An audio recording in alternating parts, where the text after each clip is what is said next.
time to find out what you have.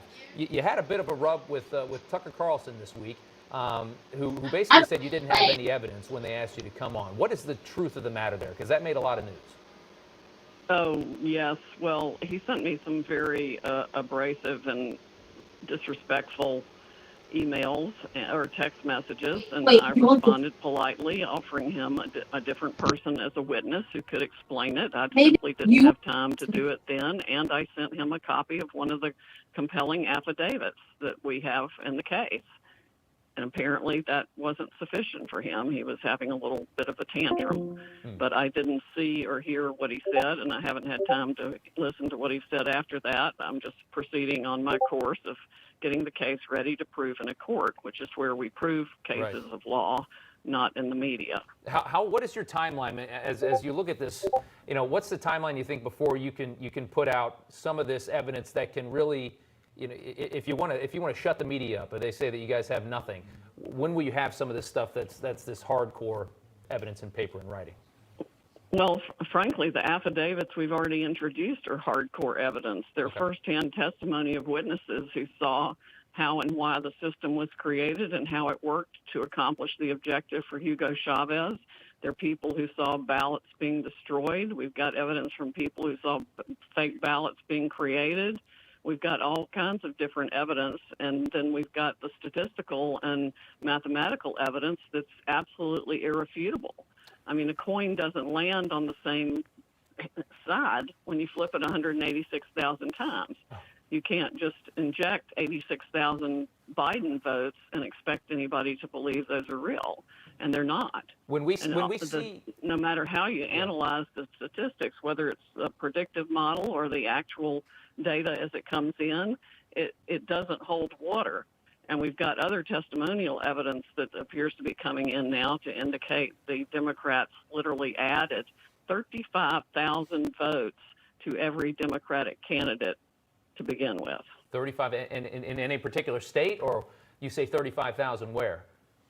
We've got it definitely all over one state, and I would be willing to bet it happened everywhere. And when you lay all this out, and you're going to do this in court, do you have what you think is irrefutable evidence that will make up the minds of millions of American people? Well, the burden of proof in court is only a preponderance of the evidence. It's not beyond a reasonable doubt. That's the criminal standard. But frankly, with everything we've got, these should be criminal prosecutions at a significant level for fraud and conspiracy to defraud provable beyond a reasonable doubt. There are hundreds of thousands of people in our criminal system right now in prison who were convicted on far less evidence of guilt than we have here. Sidney Powell, I want you to react to something that the Republican senator from Pennsylvania, Pat Toomey, just said in reaction to the district court judge's decision. The district court judge is someone who's very close to Pat Toomey. Senator Toomey says that President Trump has now, quote, exhausted all plausible legal options to challenge the result of the presidential race in Pennsylvania. Is that true? No, that's not true at all. Can you explain why the senator's wrong? Hardly begun to fight. Can you explain that? Why is the senator wrong? Well, he's wrong because Pennsylvania was one of the hotbeds of many varieties of fraud and criminal acts that the Department of Justice, frankly, should be in there prosecuting. And we're going to dump a whole lot of them into evidence in our fraud case that we're going to file in Pennsylvania. Why do you think the Justice Department isn't being more aggressive in following up on what you see? I think the Justice Department has known about this issue for a long time and turned a blind eye to it. Why, though? I wonder how much the CIA actually had a role in starting this kind of program to begin with, use on other countries. Why would Donald Trump's Justice Department not be interested in this? Well, I wish Donald Trump had as much control over the Justice Department as people think he does. It's taken on a life of its own. I don't think even Bill Barr has the control over the Justice Department that he would like to have, because there are so many lawyers in so many different places doing whatever it is they want to do and ignoring the standards and practices that historically created the Justice Department to seek justice and not convictions. I wrote a book about that back in 2014. Let me ask we've been on this increasingly bad path for decades now, and it's done nothing but get worse because nobody's told the truth and stood up for the truth. But Americans are now. They're livid about this, and they can see it. Everybody saw it election night. They saw votes being subtracted from President Trump and appearing on the Biden side of the scale. And that's exactly what this Dominion system was designed to do. And we have eyewitness testimony to its entire creation for that very purpose. There have been warnings about this system. We were talking about it earlier, Sidney. I mean, you had Senators Warren and Klobuchar that made a big stink about the 2018 midterms, saying that they don't trust Dominion, that they saw evidence that votes could be switched using these systems. These are Democrats who ran for president. What I don't understand is how does this get ignored? I mean, this is a nationwide, this is a democracy shocking scandal, if it is true. It is. And it's so big, I can't even wrap my head around it. I just wonder, how does this happen? Well, that's exactly how it happens, because it's so big, nobody wants to wrap their head around it. Nobody wants to untie all the little knots that go into it. Yeah. But we have to if we're going to be a constitutional republic. This cannot go on. Our votes must be counted fair and true. Every legal vote is entitled to be counted, and every illegal vote nullifies the vote of an American citizen and our public will of we the people. It's absolutely counter to everything this country was founded on. So we have got to get this fixed now. I can't unsee it. I'll tell you that. I certainly cannot unsee what I have seen. And I'm going to make sure everybody else knows everything I've seen too, because we've got to hold our government institutions accountable and do better than this by each other. And it does cut across both political parties. It cuts across generations now, or at least multiple decades of this kind of corruption. It's got increasingly more sophisticated. Has anybody given you... just smudge the edge of a ballot and stick it through the machine, and the ballot would be rejected. But now they can literally drag and drop hundreds of thousands of votes wherever they want them. I mean, everybody knew when they bought this system, and that was one of the features of the system. We've caught people lying now and saying that things that happened that ran people out of voting areas, and we've got tons of evidence. It's so much, it's hard to pull it all together. How big of a, if this happened, how big of a conspiracy, how many people would have had to have been in on something like this? Oh, gosh, probably thousands, including the people running the machines at each of the polling centers. We know, for example, that one of the higher-ups of Dominion went to Detroit the night of the election to handle things himself. And we also have evidence that there were any number of VPN lines open to the Internet for foreign actors to be meddling in it. Has anybody given you an explanation that as to why they had to turn the machines off? You talk about how the machines got turned off and then there was a vote dump. Our witness from Venezuela, who saw it all created and how it worked, said that he knew as soon as the machines were turned off in those key states, it was because we, the people, in voting for Trump in a landslide election, had essentially broken the algorithm that had been pre-programmed into the machine.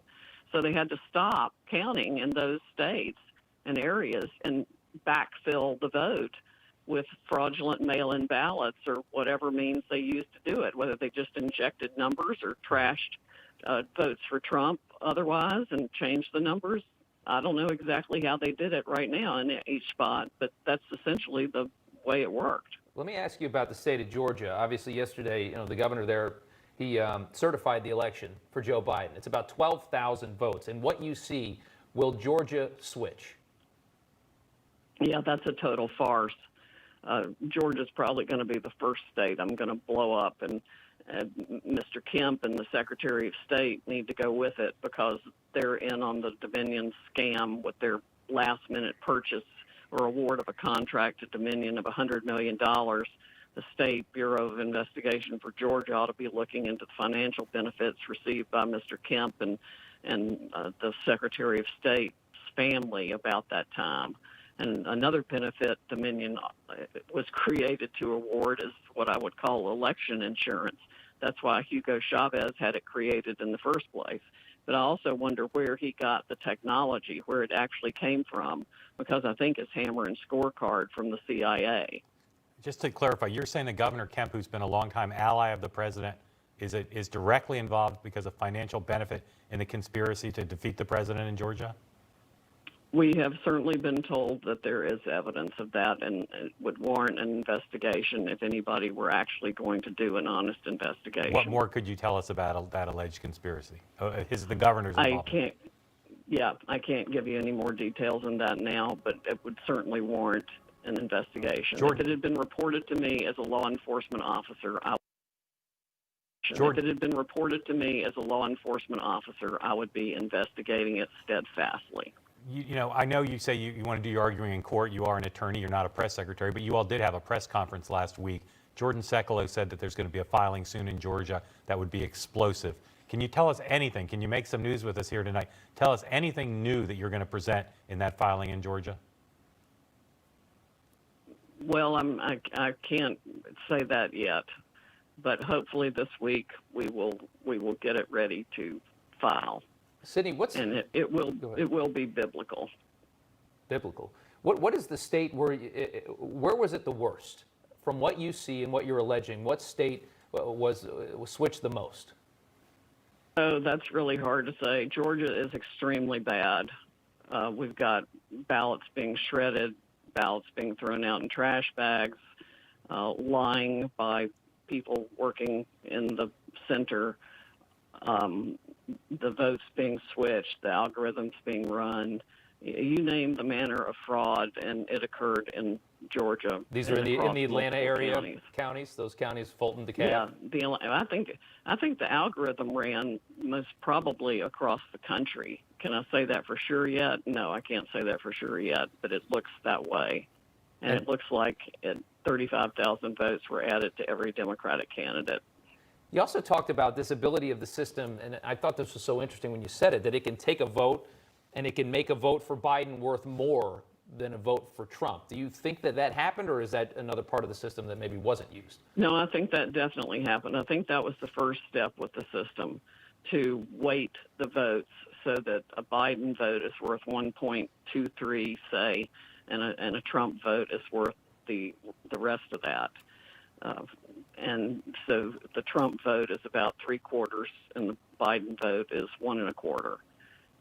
And that way, you can see the reports and the records of fractional numbers for the votes. Yeah, it's nuts. It is. I mean, everything you're alleging, frankly, is nuts. Which is why I think you're getting so much scrutiny and so much criticism. But if it's true, and we don't know, and that's just a simple thing, is that we don't know yet if it's true because we can't see what you've seen. I want to ask you about Michigan. Michigan's a bigger margin than the rest of them. It's like maybe 150,000. What are you seeing in Michigan? We're seeing essentially the same things in Michigan, except larger number of ballots being stuffed in. It's the old-fashioned stuffing the ballot box. They're just doing it by computer instead of by paper. That's really all it is. They're dragging and dropping files of votes from one person to another instead of just stuffing paper ballots in the ballot box. Can you specifically? And, corruption in elections has been going on forever. I remember LBJ saying, send some guys down to the cemetery because those people, if they were alive, would have voted for me.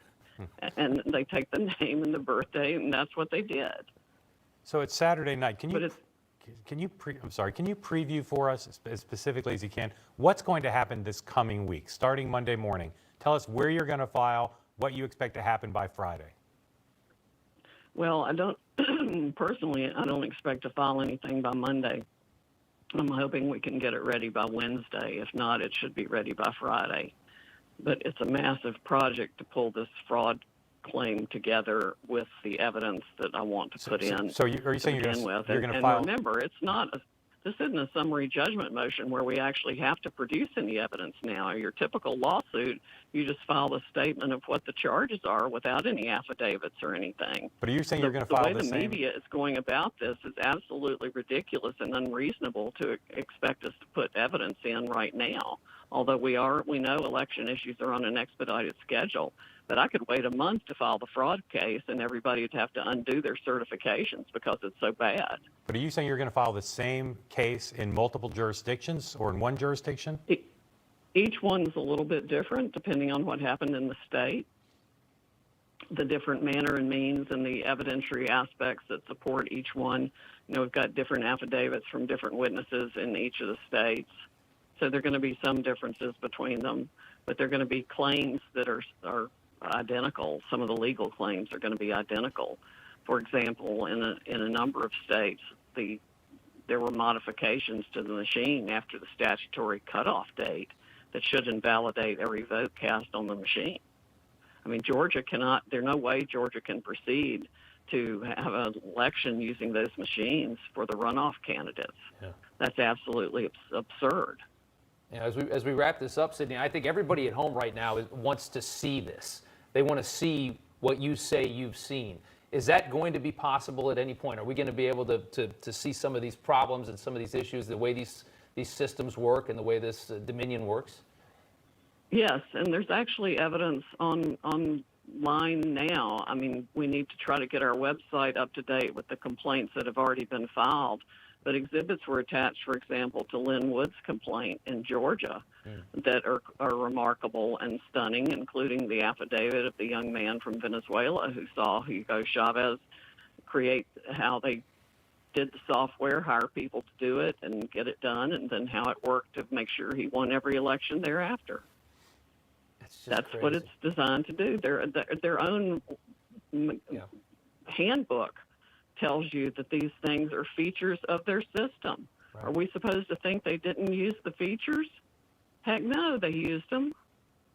And they used them against their own candidates. The Democrats used them against Bernie Sanders in 2016.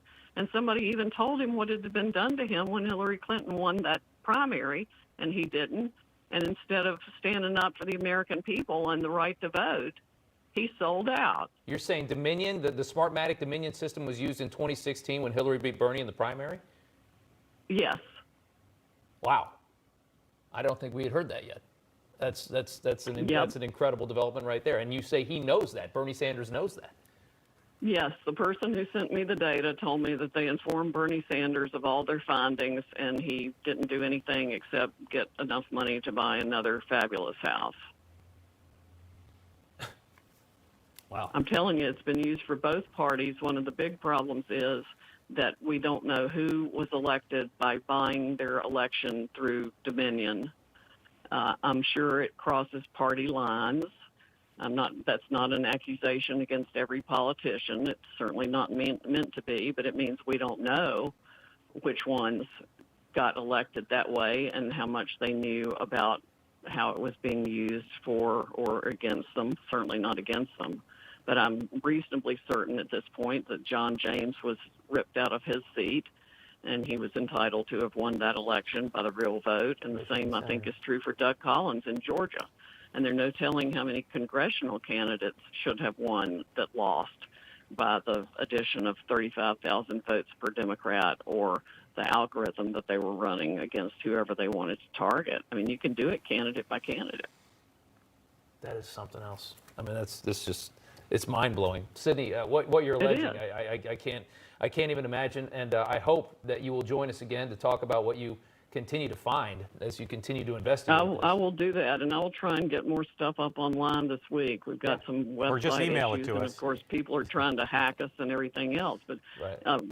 Democratic Congresswoman Carolyn Maloney wrote the Treasury Secretary about this very issue in 2003, I think it was. 17 So years people ago. have been complaining about it, and the government's done absolutely nothing except whatever it wants to do.